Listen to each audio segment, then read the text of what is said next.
Hey, g'day guys, how's it going? Welcome back, of course, to the Time Bomb channel, and I hope all is good in your part of the world. Watch review today of the Bulova Super Seville Ref 96B440. It's the kind of watch that might make you want to start calling your friends Tony, Paulie, Mikey, etc. And it might also just be Bulova's answer to the PRX. It's a really fun and interesting watch. I got a lot to say about this one. Let me just pause there a fraction and zoom in. So, as always, just before I get into the watch, I wanted to say massive thanks to the very good people over at First Class Watches for the loan of this one. Please do mention the Time Bomb channel if you hit them up for a purchase or a purchase inquiry. That would be much appreciated. So when I first opened the box the other day when it arrived, I wasn't sure, or I was sure that the watch was actually too blingy and too shiny for me. Um, the mixed finishing of the steel ranges from brushing to polishing to fluting, making it, reflect a lot of light and potentially like a little bit glitzy. And that's not really my thing, but it has grown on me. And I think it's a hugely fun watch that will perhaps stretch what your tolerance is for what you're willing to wear. So as always, let's kick off with some key speckage. These are 38 mil across. I see a lot of people calling them 7.5. I mean, really, half a mil is kind of, I mean, where do you find it? But anyway, I'm getting around 46 mils north to south, and obviously that's to the end of that single articulation that protrudes here on either side. It's around 10.5 mils thick. Obviously, you might get a bit more if you measure the top of the Cyclops there. And the lugs are 11 mils. 11 mils, you say? What are you talking about? And that's because, yeah, hidden back here, then you can see the actual lug measurement in there is 11 mils. Obviously, the bracelet isn't 11 mils. It starts at around 26 mils here as it comes out of the lugs themselves. And then it's got quite a severe taper down to the clasp here where it hits 18 mils. So again, a really big drop down there. You've got sapphire up top as well, which is really, really nicely rounded and has a great feel to it. It's nice and warm. They picked a fantastic piece of glass to pop up on the top there. Really, they really have. And then sadly, the watch's biggest fail. It comes with just 30 meters of watery goodness. I mean, come on, Bulova. Seriously, I mean that's barely sweat resistant. I mean, why can't they up it? How do they think that a 30 meters of watery goodness is good enough for anybody? Anyway, answers on a postcard to Bombardier HQ, please, and the best response gets a big kiss. Currently, these retail at £479 here in the UK, but again, do always ask First Class Watches to help out with price matching. The range then comes obviously in this blue. You then have Gangster Gold. You've got like a nice emeraldy green and then Saintly White. And my head says to me, buy the blue. My eyes say buy the white. And my inner Tony Soprano says get the gold. Buzzing away inside, as is proudly claimed down at the bottom there with the little Hertz, is the Miyota NM50 movement with its very sexy sweeping hand. It's an 8 jeweled quartz vibrating at, as you can see on the dial, 262 kilohertz. It's probably going to keep an accuracy to within a few seconds per year, which is phenomenal, absolutely phenomenal by anybody's standards.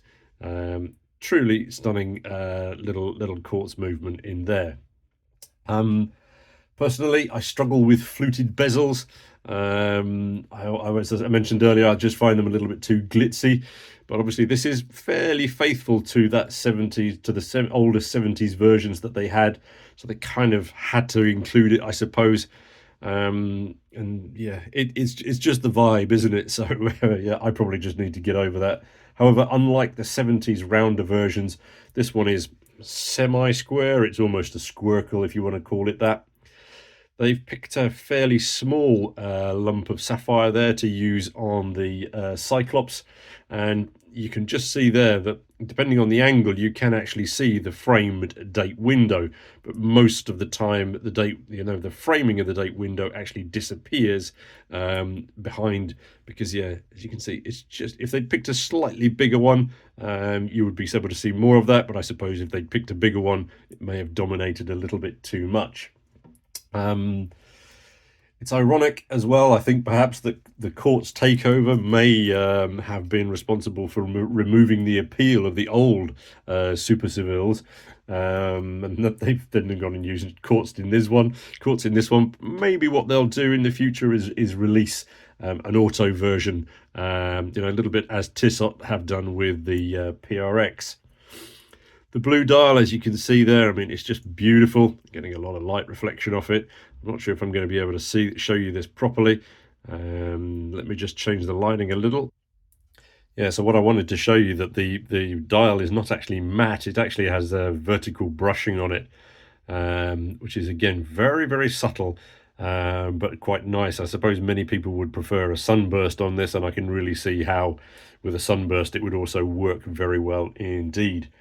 Up close and personal, you can see the Roman numerals marching around that minute track, but put it at any distance, and they vanish, and yeah, they just get lost. It is obviously, again, fairly faithful to that those 70s versions which had the same thing. So again, I think they probably just plumped with leaving those numerals there, and the size that they are, just sort of in keeping with that. Notice as well that the minute track then is slightly raised, so it just gives a little bit of extra depth to that dial, and again, just allowing those minute markers as well. Sorry, minute markers, the hour markers there, the silver hour markers, just that opportunity just to stand out, look like they're swimming in that deep blue. Absolutely beautiful. Really, really impressive. The tuning fork up at the 12 as well, I just think is brilliant. Love it. The stick hands, whilst slim, are very, very clear and pretty easy to read. The one thing I dislike about the hands is the length of the seconds hand. I think, if they'd made it, that little bit longer, so that it actually met, had a closer relationship with those markers, I think it would just be a little bit better.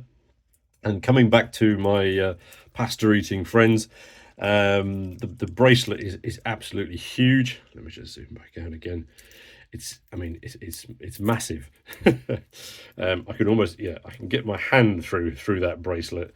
It's designed for, I think almost up to 8.5, 9-inch wrists. And you've got to be a pretty big fella. So I'm wondering if they did that on purpose, my imagination. But anyway, the integration here, excuse me, grubby finger marks. The integration here, I think, has been done absolutely brilliantly. Let me just pause and throw it on wrist for you. Yeah, so my wrist is 7.25 inch, and as you can see, I mean, the fit on wrist, I mean, 38. I mean, I tend to veer away from smaller watches, but I think on wrist this works absolutely perfectly. But I mean, as I say, 7.5 inch. Look at the gappage that you've got in there. I mean, this is designed to fit on absolutely huge wrists. The other comment about the bracelet is that it's actually quite thick and it's actually quite weighty, which is odd because most brands tend to put sort of fairly thin bracelets on their smaller dialed watches. So again, just bear that in mind. Sadly, you do have a butterfly clasp down there at the bottom. I don't particularly like them, but they've given you a half link there as well, so that fitting should be okay. Onto the case back there, you've just got some very basic, simple details, and then the 4 sort of, if you want to call them, turtle feet screws holding that case plate in. There is loom. It's just obviously, as you can see on the hours and hour, minute, and markers, and it's pretty decent. And yeah, I think for the style of watch that it is, I was pretty impressed with that loom. So should you buy one? Well, that's a really interesting question. I think they're great fun watches, and I think if you can get them at discount, then yes, you won't be disappointed. The biggest bust for me is that watery goodness. I think Bulova have simply forgotten that it rains in many countries around the world, and you're running to the car from your office, you're putting the kids in the car, your watch is going to get wet whether you want it to or not, and they simply need to respect that and work around it. It's just bizarre that they don't. In comparison, you might sort of save up a bit longer and look at the multi-thought. I mean, I'm not a huge fan of Mido, but the question is it a better built watch? Is it a more usable tool? I think it might be if it wasn't for that silly big date.